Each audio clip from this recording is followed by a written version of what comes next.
श्री राम जय जय राम। वर्षों का संघर्ष, उस संघर्ष के बाद आज दिन है उत्साह का, उल्लास का।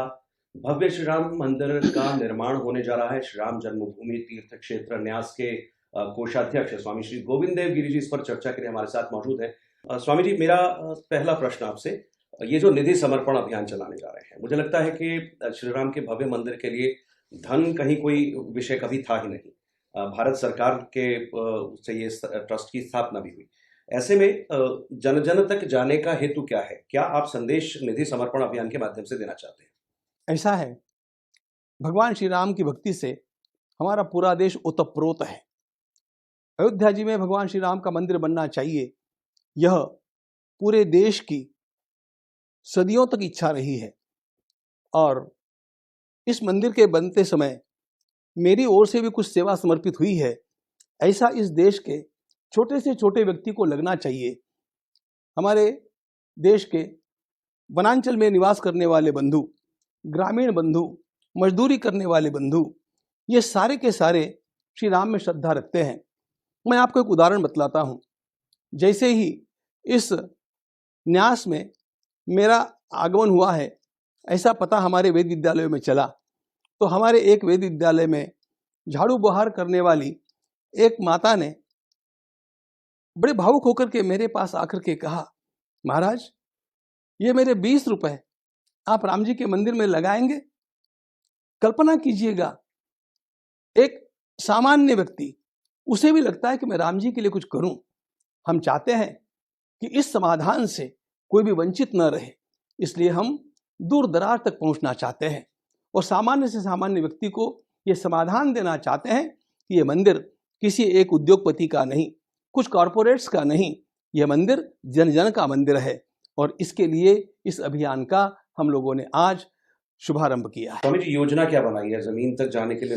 निधि समर्पण अभियान के तहत मैंने सुना लाखों कार्यकर्ता कुछ जुड़े हैं और कुछ एक आपका लक्ष्य भी होगा कि धन संग्रह का, या ये सिर्फ धन संग्रह का लक्ष्य ना होकर के राम के संदेश का प्रसार या रामत्व का इस देश में प्रसार, ये एक लक्ष्य है? देखिए, भगवान श्री राम हमारे राष्ट्र के प्रतीक है। वे स्वयं हमारे जीवनादर्शों की एक साकार मूर्ति है।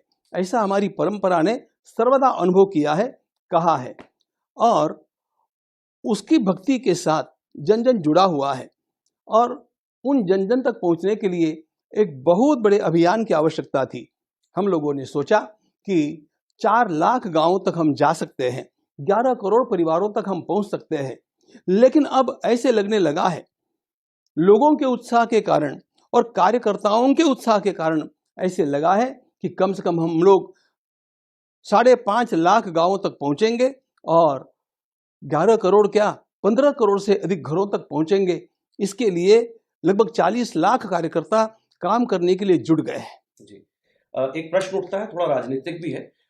इस पूरे अभियान में श्री राम जन्मभूमि तीर्थ क्षेत्र न्यास के साथ विश्व हिंदू परिषद जुड़ा है। ये अभियान तो निधि समर्पण अभियान तो ट्रस्ट ने चलाया, फिर सिर्फ विश्व हिंदू परिषद ही क्यों? एक, और मैं इसका साथ में दूसरा उदाहरण दूं, मध्य प्रदेश में एक विधायक ने बाकायदा मंदिर में पूजा अर्चना करके इसी तरह के एक धन संग्रह अभियान करना शुरू कर दिया। उसने कहा हम क्यों नहीं करेंगे, क्यों विश्व हिंदू परिषद?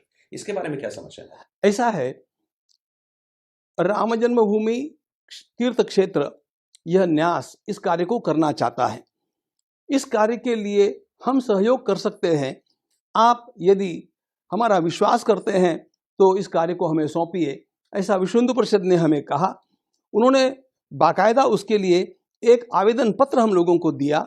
हम लोग उनका विश्वास करते हैं, क्योंकि इस अभियान के साथ 3 दशकों से तो भी विश्व हिंदू परिषद जुड़ी हुई है। माननीय अशोक जी सिंघल के नेतृत्व में परिषद ने यह काम अपना परम लक्ष्य बनाया। किंतु फिर भी ऐसा नहीं है कि यह काम केवल परिषद का ही है। यदि अन्य भी कोई सामने आता और हम लोगों से कहता कि हम सहयोग के लिए तैयार हैं, तो हम उन्हें भी अनुमति देने का विचार कर सकते थे। यानी अभी तक किसी ने कहा नहीं ये सत्य? किसी ने नहीं कहा। जी, तो ये सुंदर बात है। स्वामी जी, जन जन तक जाने का अभियान, और जैसा आपने कहा कि लगभग 15 करोड़ परिवार तक, इसके बाद के लक्ष्य क्या है आपके? यहाँ तक आप पहुंच जाएंगे, मंदिर के निर्माण का संदेश भी देंगे, वो कुछ ना कुछ समर्पण अवश्य करेंगे, इसके बाद इस सारे प्रसार का, इस सारे जो आप मेहनत करने वाले हैं, इसका लक्ष्य क्या होगा? इसके बाद इसका निचोड़ क्या होगा? देखिए, इस अभियान का आर्थिक लक्ष्य कुछ भी नहीं है। अर्थ तो प्राप्त होगा ही, अर्थ के बिना मंदिर भी नहीं बनेगा, लेकिन अर्थ के लिए बड़े बड़े लोग भी आगे आकर के इस काम को संपादित करेंगे। ऐसे कॉरपोरेट परिवार हमारे सामने आते हैं और वे कहते कि हम ही कर लेते इस काम को। हम लोगों ने उनको रोका। हमने कहा कि जन जन तक हम लोगों को जाने दीजिएगा, पहले इस काम को पूरा होने दीजिएगा।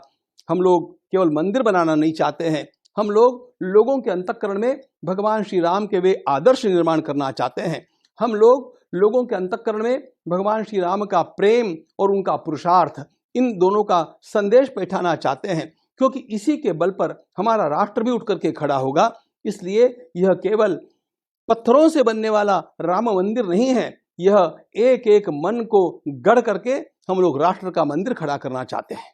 जी स्वामी जी, बहुत उत्कंठा होती है, उत्सुकता होती है लोगों के मन में कि मंदिर कैसा बनने जा रहा है। बहुत वर्षों का संघर्ष है। लोग कहते हैं कि उतने उतने बड़े संघर्ष का एक दर्शन भी वहाँ हो। और कभी भारत जो है एक दुनिया भर के ज्ञान का एक हब हुआ करता था, शायद अयोध्या धाम को उस तरह भी विकसित करने की तैयारी है। फिर ये भी कहा कि भारत की आध्यात्मिक सामाजिक चेतना का जो केंद्र बिंदु है वो अयोध्या में भव्य श्री राम का मंदिर बनने जा रहा है, श्री राम जन्मभूमि पर। तो किस तरह की मंदिर की योजना होगी और क्या क्या उसके अंदर होगा? मेरी दृष्टि में मंदिर के निर्माण के 3 चरण हैं।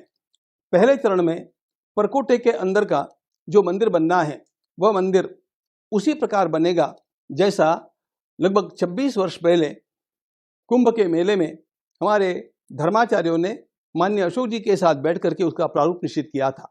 निश्चित रूप से जनता के उत्साह को देख करके हम लोगों ने उस मूल प्रारूप का थोड़ा विस्तार अवश्य किया है। उसमें 3 शिखर बनने वाले थे, हमने 5 शिखर कर दिए हैं। एक मंजिल भी हम लोगों ने बढ़ा दी है। तो पहले मंदिर निर्माण होगा परकोटे के भीतर का, वह प्रथम चरण है, मुख्य कार्य है। उसके पश्चात बाहर का जो विकास होगा, उस विकास में भगवान की सेवा पूजा के लिए उपयोगी जो यज्ञ मंडप है वह बनेगा, अनुष्ठान मंडप बनेगा, पुष्करणी बनेगी, वहाँ पर राम कथा कुंज बनेगा, वहाँ पर एक डिजिटल लाइब्रेरी ऐसी बनेगी जिसमें राम कथा के बारे में विश्व के लोग आकर के सब साहित्य पा सकते हैं और वहाँ पर अनुसंधान भी कर सकते हैं।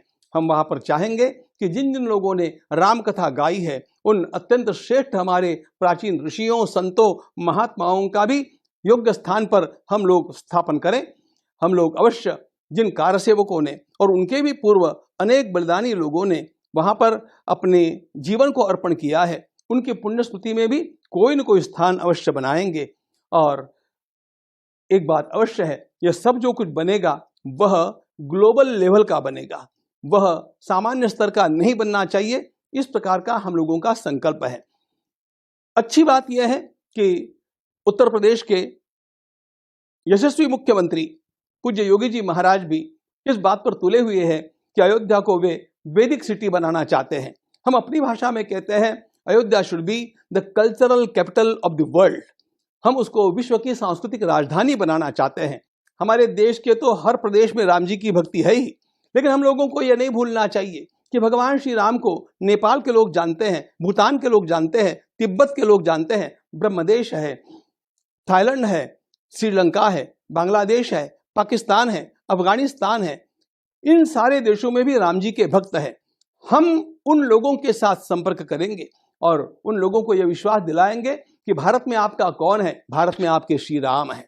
वहाँ के कुछ छात्रों को प्रतिवर्ष यहाँ पर बुला करके और एक एक महीना रख करके भारत का पर्यटन कराएंगे, भारत की संस्कृति से अवगत कराएंगे, उन लोगों में भारत के लिए विश्वास जगाएंगे। और इस प्रकार का जब कुछ वर्षों तक चलेगा तो अपने आप एक ब्रिजिंग हो जाएगा, एक समरसता का वातावरण निर्माण होगा।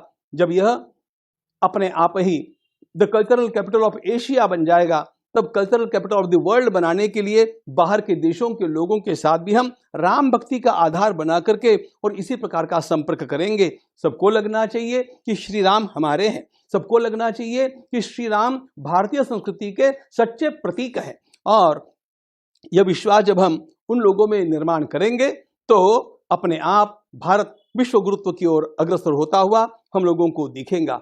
एक बात अवश्य ध्यान में रखनी चाहिए ये सब करते समय हम देश की परिधि अथवा कोई विशिष्ट धर्म, जाति, संप्रदाय, भाषा, इन सारे भेदों को दूर रख करके केवल राम भक्ति, राम प्रेम, इसी को आधार बना करके विश्व मांगल्य का यह काम करने जा रहे हैं। आपने अभी कहा कि ग्लोबल हब हम दुनिया का बनाना चाहते हैं। मुझे लगता है कि जब श्री राम का इतना भव्य मंदिर होगा और अयोध्या का इतना बड़ा धाम होगा, तो जो ख्याति कभी इस देश में नालंदा को, तक्षशिला को प्राप्त किया, आपने अनुसंधान की भी इसमें बात की है।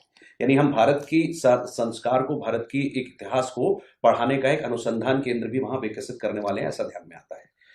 हमारी पीढ़ी ने स्वामी जी हमेशा तक्षशिला टूटा, नालंदा टूटा, असंख्य मंदिर टूटे, टूटा ही टूटा ये सुना है।